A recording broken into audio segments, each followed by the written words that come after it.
Selamat sore, Bapak. Ya, selamat sore. Ini Ya. dengan Bapak siapa? Ya, saya Pak Pendeta Otniel Danilio STH. Itu apa? Rohaniawan pendeta di Gereja Gimit Pabonen, Baumata, sekaligus juga dengan yang menemukan atau yang memperkenalkan situs sejarah Bukit Fatusuba, gua-gua benteng terowongan peninggalan Jepang di Kampung Bonen, Baumata, Kecamatan Nekamese, Kabupaten Kupang. Nah, bagaimana? Jadi kami dari SMK Negeri 1 Kupang ingin melakukan wawancara dengan Bapak. Apakah Bapak bersedia? Iya, ya untuk keperluan studi, ya dengan senang hati bisa membantu. Ya. Jadi kita langsung saja ke pertanyaannya, Bapak.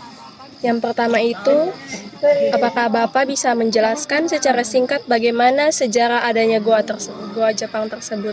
Ya, jadi gua Jepang dengan sejumlah seratusan gua terowongan bawah tanah 100 lebih yang ada di satu kawasan Kampung Bonen ini itu sudah teridentifikasi atau sudah bisa dijelajahi sekitar 54 gua. Sementara sisa yang lainnya itu tertutup longsor karena selain usianya yang sudah tua 80 tahun, juga karena akibat cuaca ekstrim, bencana, seroja dan lain sebagainya, sehingga ada yang mengalami longsor sehingga tidak bisa diakses untuk masuk. Tapi sementara ini sudah 50 lebih gua. Lalu yang berikutnya, gua-gua ini adalah gua-gua buatan peninggalan Jepang dalam Perang Dunia Kedua, ya, atau yang biasa dikenal dengan Perang Asia Pasifik, ya. Itu tahun 1941 sampai 1945, ya. Nah, karena itu gua-gua yang ada di sini itu sudah keberadaan gua ini sudah ada sejak tahun 1942, ya, hingga 43. Namun setelah perang Jepang kalah dan mereka kembali ke negeri mereka, lalu akhirnya Indonesia merdeka, lalu kawasan ini ditempati oleh masyarakat, ya. Jadi gua-gua ini sudah ada, sudah lama, ya, sudah lama. Namun keberadaan gua ini tidak diketahui sama sekali oleh umum atau oleh khalayak ramai, ya, berhubung karena tidak ada yang memperkenalkannya ataupun juga belum ada sejarawan, belum ada dosen ataupun guru sejarah yang mengajarkan atau memperkenalkan, atau juga minim dalam literasi, tidak ada dalam media apapun juga yang mengisahkan tentang gua ini, ya. Selain daripada gua-gua yang sudah lazim dikenal itu adalah ya semacam gua-gua Bukit Cinta yang ada di Tiongfui, di area bandara, dan juga di ya benteng Tugu Antonov, itu Tugu Jepang yang ada di depan gereja Tiongfui, Lanut Tiongfui, dan gua-gua yang lain semacam di Naimata belakang gereja Evata Liliba, maupun juga gua Meriam yang ada di Nunila dan lain sebagainya, ya. Ya, ada banyak. Ya, tapi khusus untuk gua yang ada di Kampung Bonen ini tidak ada yang tahu sama sekali. Walaupun juga khusus untuk masyarakat Kampung Bonen, mereka tahu ini adalah peninggalan dari Jepang. Hanya untuk menjadi publish atau pengetahuan umum itu belum ada yang tahu. Nah, nanti bulan Juni, ya, 2021, ya, ketika bersama istri, ya, ditempatkan Sinode Gemit untuk ada di sini, ya, dalam pelayanan gereja. Lalu setelah itu istri saya biasanya kalau kegiatan selesai pelayanan hari Minggu seperti itu, ya, ingin cari tempat yang bisa refreshing gitu ya. Lalu ditanyalah pada pengurus gereja, kira-kira di tempat di sini ada tidak tempat yang bisa kita refreshing. Namun diceritakan ada satu bukit tidak terlalu jauh dari gereja, sekitaran 500-an meter ya. Lalu akhirnya kami ke sana tanggal 26 Juni 2021. Di atas bukit itu ya kita bisa lihat seluruh kota Kupang, baik bandaranya maupun juga pantainya, dan suasananya bagus sekali. Namun saya senang karena ya tertarik minat saya ketika diceritakan bahwa di bawah bukit itu ada gua-gua, terowongan bawah tanah, dan memang kami berdiri persis di atas bukit itu di atas terowongan. Nah karena itu ya saya penasaran, ya ada minat saya juga untuk belajar sejarah. Ya karena itu saya minta izin pada Tuan Tanah, kami melakukan ekspedisi ya penelusuran gua-gua sehingga kami bisa melihat dan menyaksikan secara langsung gua-gua yang ada. Jadi ini adalah bukti nyata bukti otentik dari jejak kerja Romusa penjajahan Jepang di Pulau Timor. Jadi gua-gua yang ada di Kampung Bonen ya itu adalah bukan gua alam, tetapi gua galian masih asli ya. Jadi itu masih dijaga keasliannya, dan sudah sejak itu September 2021 tanggal 21 September 2021 saya posting ke Facebook, baru rame orang mulai tahu ya. Jadi sudah saya langsung posting Facebook, ada wisatawan baik lokal maupun juga mancanegara ya, bahkan juga. Jadi setelah itu langsung saya langsung posting Facebook dan mulai viral, diketahui publik, pemerintah juga datang ya, dan juga banyak wisatawan sudah berkunjung.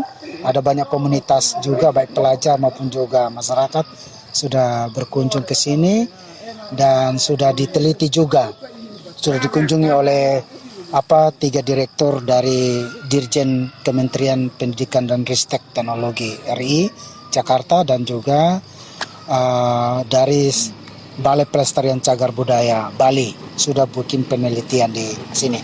Sementara tadi pagi sampai sore tadi saya baru dampingi juga arkeolog, 2 orang arkeolog dari Dinas Pariwisata Provinsi untuk melakukan penataan dan juga penelusuran ya sejarah ini.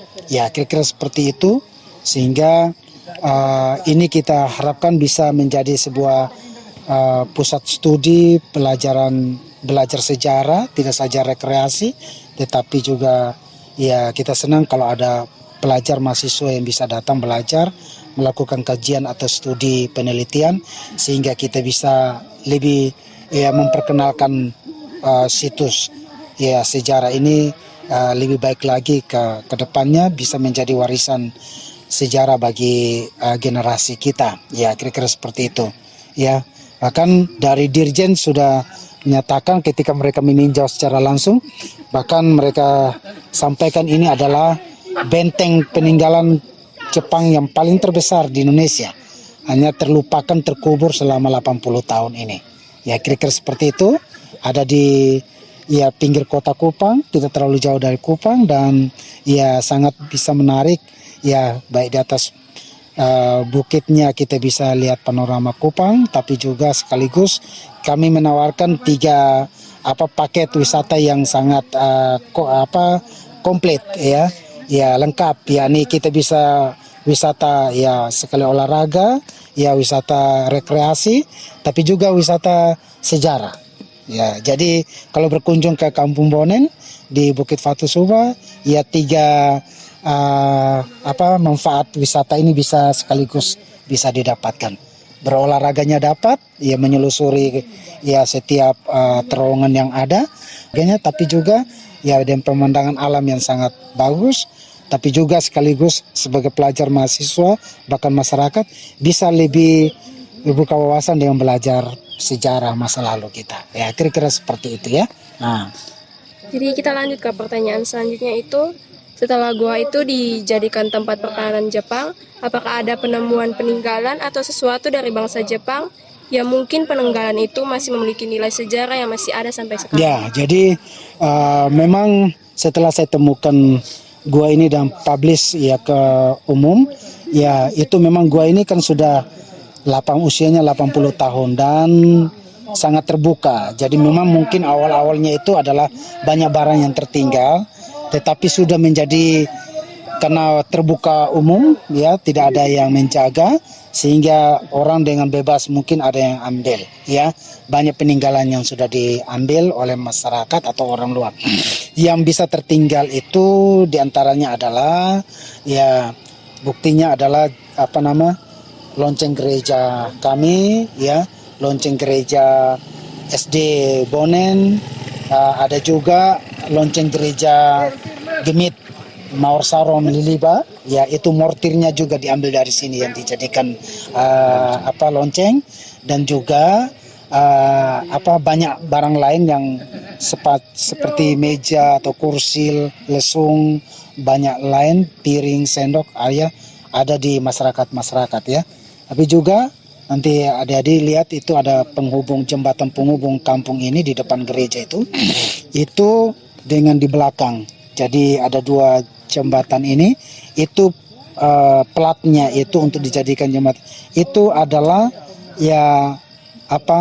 besi plat eser dari sisa trek dari Jepang itu yang diangkut dari atas, masyarakat ambil dari atas baru dibentangkan jadi jembatan. Ya, jadi mungkin nanti bisa singgah untuk difoto. Bawahnya itu tadi juga arkeolog mereka foto. Ya silakan foto juga ya lonceng gereja sebagai peninggalan. Ya yang sisa-sisa itu. Sementara ada gudang minyak itu dulu terbakar tahun 1943. Ya ada dua gudang yang terbakar dan itu sisa-sisa kebakarannya masih ada kerak-kerak dalam guanya, tapi serpihan drum dan lain sebagainya itu dulu banyak ceritanya. Tapi setelah tahun 1990-an ke atas ada lagi marak orang cari besi tua, ya sehingga masyarakat masuk lalu mereka ambil untuk dijual ya sebagai besi tua. Ya jadi seperti itu. Ya jadi banyak sekali barang yang tertinggal namun itu sudah diambil, dijarah oleh masyarakat kira-kira. Yang bisa saya sebutkan adalah tadi seperti itu, ada bukti otentik, ada juga lonceng gereja dan sekolah itu bisa difoto dengan plat SRJ jembatan kita. Nah. Jadi ini untuk pertanyaan yang terakhir, latar belakang Kampung Bonen dan apa ciri khas dari Kampung Bonen tersebut? Kampung Bonen itu ya adalah uniknya Kampung Bonen adalah masuk wilayah Kabupaten Kupang, tetapi dekat dengan kota atau berbatasan langsung dengan kota Kupang, ya itu. Namun jadi sangat dekat, hanya sekitaran 25 sampai 30 menit kalau kita dari pusat kota ya. Dari bandara cuma 15 menit kita sudah sampai ya di sini. Ya. Lalu wilayah Kabupaten Kupang, tapi bahwa kampung ini juga terisolir karena dia menjadi kampung yang sangat pojok ya atau di pinggiran ya, sehingga ya sangat tertutup akses ya. Tapi bahwa kaya ya kebudayaannya di sini. Masyarakatnya sangat berbudaya, orang Dawan yang ya Timur Dawan sangat kental dengan budaya mereka ya, dan juga banyak seni budaya yang masih tertinggal di sini ya, tarian-tarian ya. Dulu juga kampung ini dikenal sebagai anak-anak SD-nya mewakili Kabupaten Kupang dalam lomba-lomba seruling bambu yang mereka mencorai banyak kontes budaya. Nah ini hal-hal yang sejalan dengan mau mempromosikan atau memperkenalkan potensi wisata ini, kita juga mau bangkitkan kembali nilai-nilai budaya itu. Ada tenunan, ada seni musik, cukulele, ya, lilifoot atau TB dan lain sebagainya dengan tenunun pakaian adat-adat mereka. Tampilan anak-anak muda di Kabupaten rata-rata mereka bisa menyablon, ya. Jadi rata-rata sablon yang ada di Kupang itu ya, tenaga kerjanya ini dari sini, ya. Jadi mereka sangat mahir bisa. Nah ini ya modal yang saya bisa ya ingin kembangkan sehingga ketika nanti pariwisata di sini dikembangkan mereka bisa berkreasi menjadi apa wisata ya, kreatif gitu kan. Bisa bikin baju, kaos, bikin apa souvenir dan lain sebagainya. Kira-kira begitu, ya, kira-kira begitu. Jadi senang kalau bisa datang ya berkunjung, ya. Kalau nanti informasi lain untuk bisa ini, ya bisa tinggalkan nomor. Salah satu saya kirimkan ada link berita yang sudah hasil wawancara juga dari narasumber tetua orang-orang tua yang ada di sini, yang bisa diramu atau diringkas lebih ini lagi ya narasinya. Kira-kira seperti itu. Ya, makasih Bapak. Baik. Mungkin ini saya yang bisa kita tanya. Ya, ya. Terima kasih. Ya.